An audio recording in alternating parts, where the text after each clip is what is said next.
Cal Renwick didn't belong among stars this bright. He squinted as the shuttle's translucent canopy flooded with golden light from the Kelmer pulsar, the blazing nucleus around which the Galactic Council's fortress station orbited.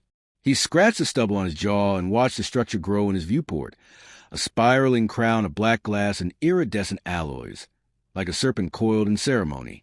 The Council, the oldest power in the known systems. And today, they'd summoned a broke human from a backwater mining moon. Cal wasn't sure if he'd been dragged into a joke, a trap, or something worse. He only knew that debt collectors didn't operate with royal emissaries and shimmering gold data scrolls. The notice had come sealed with the crest of House Thrine, an ancient monarchy on the far side of the Circlet Arm, known for biotech innovation and political ruthlessness. It read, "By decree of the late King Arvin, House Thrine bequeaths to you its sole remaining heir." The pilot, a bored-looking insectoid with a translator box stapled to its thorax, didn't speak a word during the descent. Cal kept his hands clasped, knuckles white, trying not to imagine that he was walking into his own execution for unpaid docking fees. He didn't have enemies rich enough to kill him this theatrically, he hoped. Inside the council's chamber, the air was too clean, too calculated. The gravity adjusted unnaturally beneath his boots. Delegates, scaled, feathered, shimmering, and shell-plated, sat in tiered rings like gods pretending to be judges. Cal stood on the central platform alone, under a field of starlight simulated above.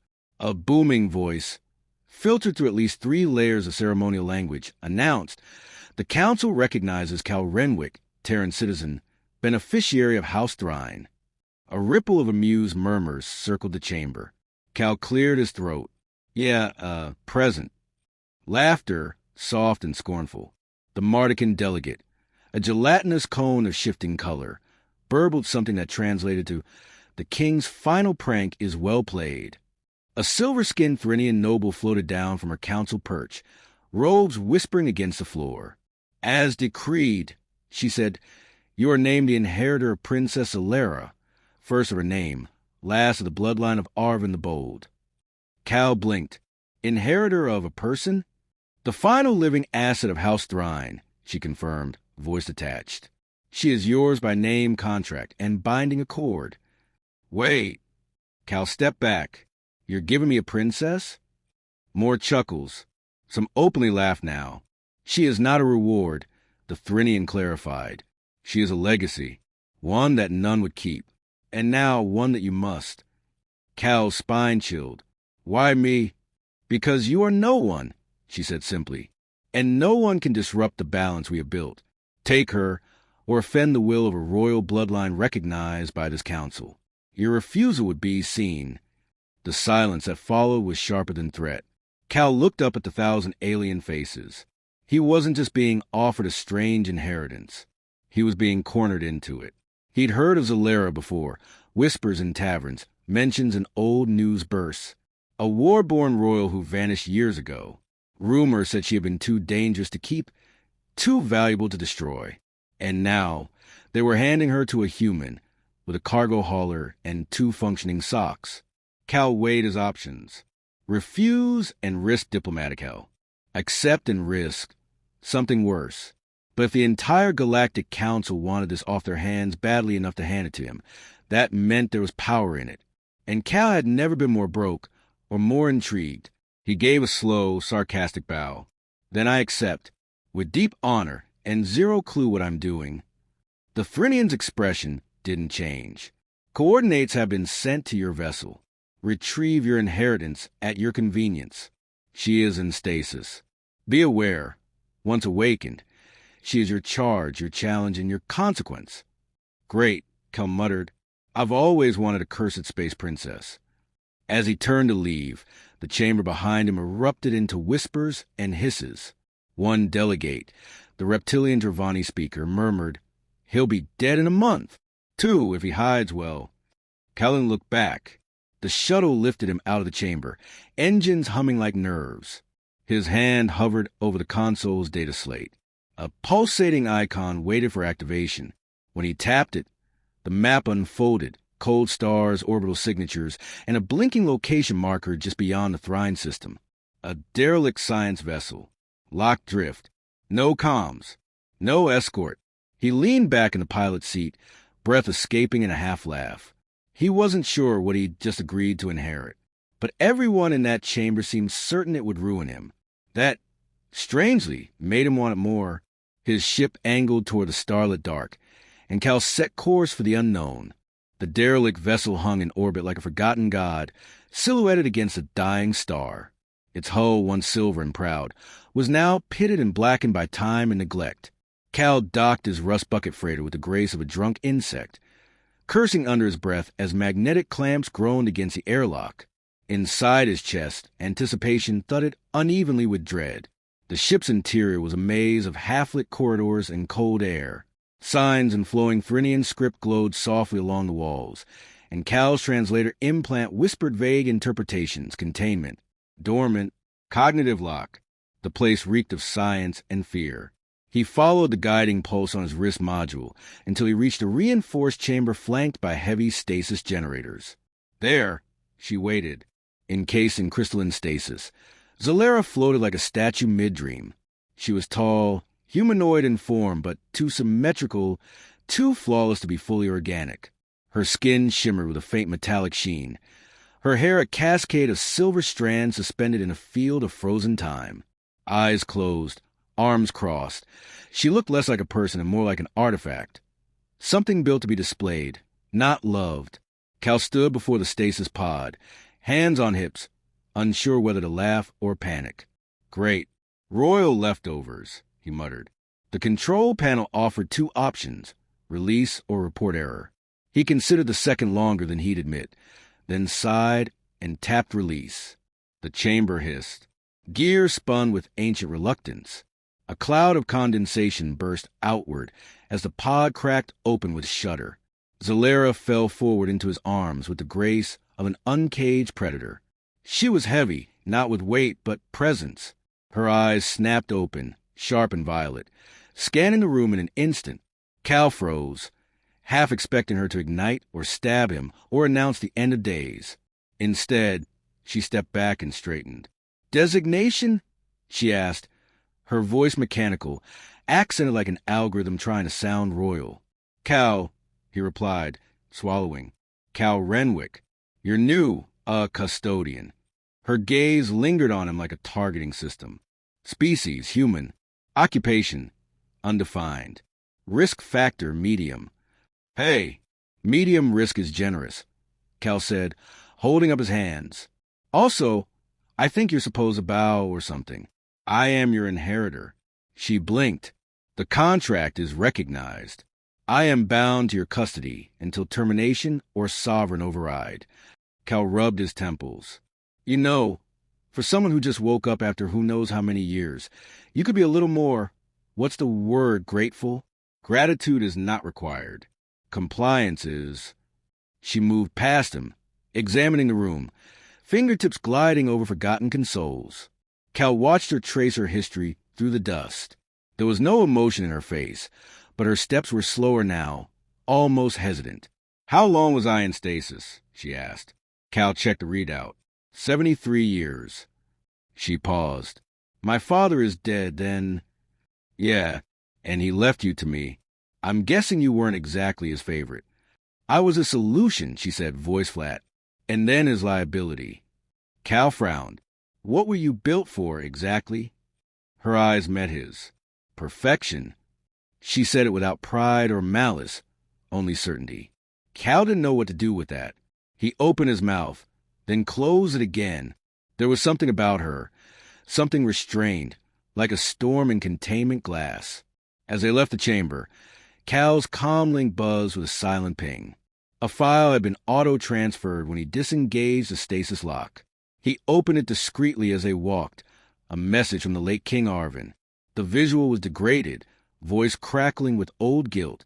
"If you're receiving this, it means you've taken her. I pity you. She is not cursed. She is truth. She sees through empires, through power, through me. I made her too well, and that is why they all fear her." Cal's skin prickled. He glanced at Zalera. She walked ahead of him now, silent and regal, a being out of time. Not cursed, just Too much. Back aboard his freighter. Cal guided her to a seat and initiated takeoff. She remained wordless as the stars spun past them. Minutes passed. Then, without looking up, she said, "I will not harm you. That is not my function." Cal raised an eyebrow. "Appreciate that. Not dying's her priority. But I may endanger you," she added, "simply by existing." Cal exhaled. "Yeah, I'm getting that vibe." She studied him, visibly trying to calculate something. "You are not what I expected." "Same," Cal said. "Except you. You're exactly what I expected, and somehow worse." A flicker of expression touched her mouth, the faintest twitch. It might have been amusement, or gas. He leaned forward, elbows on his knees. "So what now? I'm your keeper, and you're... what? A sleeping weapon? A decommissioned princess? A galaxy-sized handle with caution sticker?" "I don't know," she said. "They never finished writing my story." Cal nodded slowly. "Then maybe we write ourselves." She looked at him again, longer this time, not scanning, observing. Outside the viewport, stars streaked past, cold and eternal. Cal didn't know what came next. But he knew this, whatever Zalera was. The Galactic Council feared her enough to give her away like trash. And no one discards something that isn't dangerous or valuable. The thought made him smile.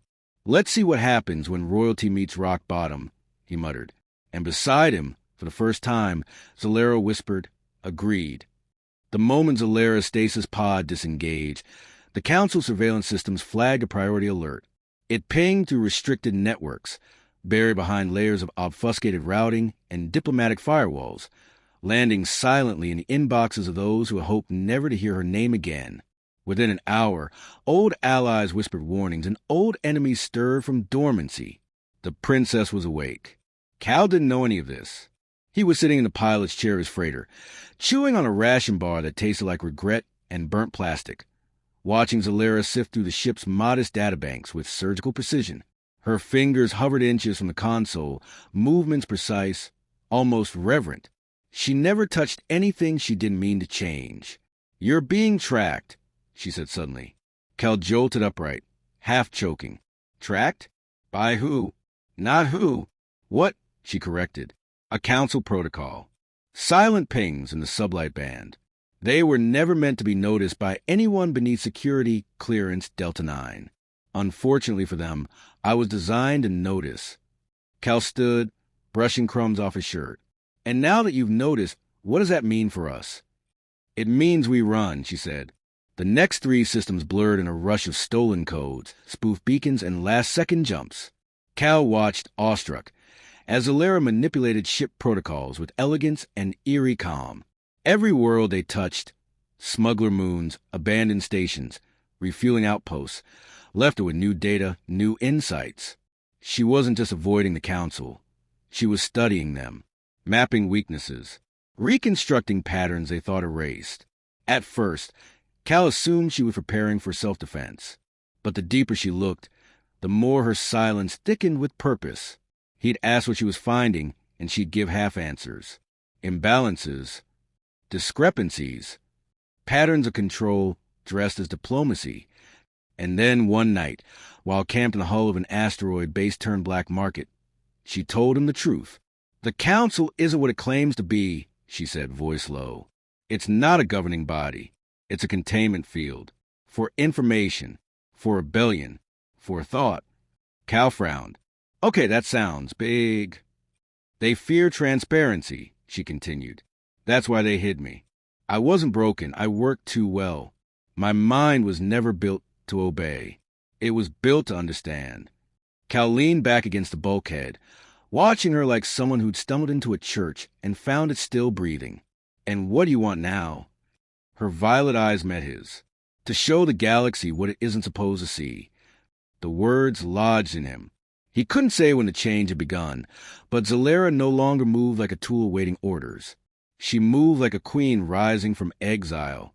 A week later, in the Cassari drift cloud, they were ambushed. 3 interceptors, council marked, no warning. Cal weaved between the ice fields like a drunk poet dodging metaphors, shouting coordinates while Zalera rerouted power. The ship groaned under stress, hull plating blistering from ion bursts. Zalera, calm as ever, diverted life support from the cargo hold to power an ancient cloaking module she reactivated mid-flight. They vanished into shadow, but the message was clear. This wasn't about punishment. It was about erasure. Back in the quiet that followed, Cal stood beside the viewport, arms crossed. They're really trying to kill you. They're trying to kill what I represent, she said. I've become inconvenient. You think people will believe you? No, she said. Not yet, but they'll listen to you. Cal blinked. Me? You are human, marginal, harmless in their eyes. That makes you the perfect vector for truth. I'm not a hero, Cal said. I haul junk and argue with vending machines. You survived the council's laughter, she said. You accepted me when everyone else threw me away. You are already more than they imagined. That silenced him. The next system they reached, she sent out a pulse. Encrypted truths, data caches, hidden files detailing centuries of suppressed history. Worlds once thought lost to disease were revealed to have been silenced for refusing council edicts. Trade routes re-engineered to starve dissenters. Her voice, parsed through Cal's credentials, echoed across forgotten bandwidths. The result was immediate and chaotic. A Thrassari colony declared independence. A merchant alliance withheld tribute. A dozen minor systems began demanding council audits. Rumors spread. The princess wasn't dead. She had awakened, and she was not alone. Cal sat watching a grainy broadcast from a border planet, where a crowd chanted her name in a language he didn't recognize. She's becoming a symbol, he said. She was always one, Zalera replied. Now she has a voice. They both knew what would come next. The council would escalate. They would send more than ships. They would send assassins, saboteurs, propaganda. Cal didn't care. He looked at Zalera not as a relic, not as a burden, but as a person sculpted by power and abandonment and still choosing to fight. I'm with you, he said. For how long? She asked softly. Until they stopped laughing, he said. Outside the viewport, stars twisted into paths unseen, and the galaxy exhaled a breath it had been holding for far too long.